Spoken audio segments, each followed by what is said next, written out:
அடுத்ததாக நம்முடைய செய்தியாளர் சுபாஷிடம் பேசலாம்.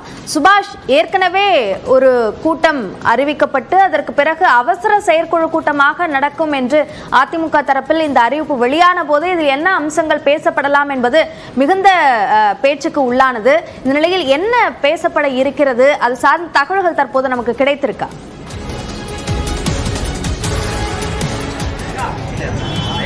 ஆளுங்கட்சி ஒரு பக்கம் மாவட்ட செயலாளர் கூட்டம், பிரதான எதிர்க்கட்சியான அதிமுக மறுமுனையில் அவசர செயற்குழு கூட்டத்திற்கு அழைப்பு விடுத்திருக்கிறது. இந்த அவசர செயற்குழு கூட்டத்தில் பல்வேறு விஷயங்கள் தீர்மானமாக நிறைவேற்றப்பட இருக்கின்றன. அதிலும் குறிப்பாக இந்த நாடாளுமன்ற தேர்தலுக்கான உழைத்த கட்சி நிர்வாகிகள், அதே போல தொண்டர்களுக்கு, கூட்டணி கட்சி தலைவர்களுக்கு நன்றி தெரிவித்து தீர்மானம் கொடுக்க இருக்கிறார்கள். அதே போல மேகதாது அணை கட்டுவதற்கு எதிர்ப்பு தெரிவித்து அதற்கான தீர்மானம் வர இருக்கிறது. தமிழகத்திற்கான பட்ஜெட் ஒதுக்கீட்டில் சரியாக இல்லை என்பது தொடர்பான தீர்மானங்கள் வருவதற்கு வாய்ப்பு இருக்கிறது. அதன் போக அதிமுக சட்ட விதிகளில் ஒரு திருத்தங்கள் வரலாம் என்ற ஒரு எதிர்பார்ப்பு இருக்கிறது. அதற்கான முழு விவரங்கள் இருக்கவில்லை. நம்மளுக்கு அடிப்படையான தகவல் மட்டுமே இப்பொழுது இருக்கிறது. அதன் பிறகாக ஒரு அவசர செயற்குழு, நாடாளுமன்ற தேர்தலுக்கு ஒரு பின்னடைவை சந்தித்திருக்கிறது அதிமுக.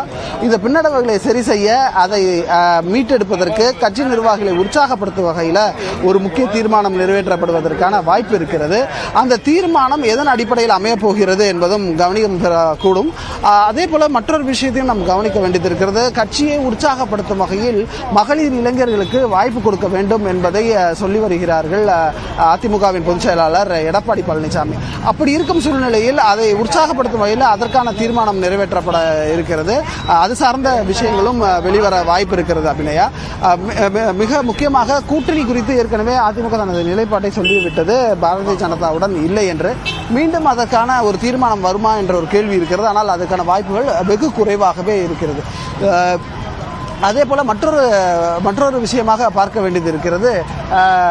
கட்சியின் பொதுச் செயலாளர் எடப்பாடி பழனிசாமியின் சுற்றுப்பயணம். அவர் இந்த செயற்குழு கூட்டம் முடிந்த பிறகு கட்சி நிர்வாகிகள் உட்கட்சி தேர்தல் நடத்துவதற்கான வாய்ப்புகள் இருக்கிறது. அது சார்ந்த முடிவுகள் எடுப்பதற்கும் இன்றைய அவசர செயற்குழுவில் திட்டமிடப்பட்டிருப்பதாக சொல்லப்படுகிறது.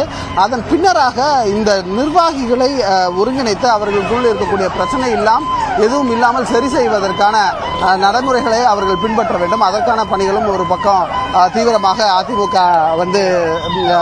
செய்து வருகிறார்கள். கட்சியின் பொதுச் செயலாளர் எடப்பாடி பழனிசாமி அவருக்கான சுற்றுப்பயணத்தை திட்டமிடுவார் என்றும் அது சார்ந்த விஷயங்கள் பேசப்பட இருப்பதாக சொல்லப்படுகிறது.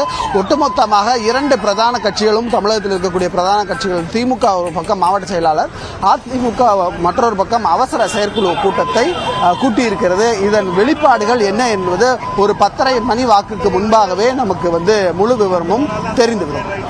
அதிமுகவினுடைய இந்த செயற்குழு கூட்டம், பொதுவாக செயற்குழு கூட்டம் ஆண்டிற்கு 2 முறை நடத்தப்படும். தற்பொழுது கூடுதலாக நடத்தப்படுவதால் அதனை அவசர செயற்குழு கூட்டமாக நடத்துகிறார்கள். இதில் என்ன முக்கிய முடிவுகள் எடுக்கப்படுகிறது என்பது மிக முக்கியமான எதிர்பார்ப்பிற்கு உள்ளாக இருக்கிறது. விரிவான விவரங்களுக்கு நன்றி சுபாஷ்.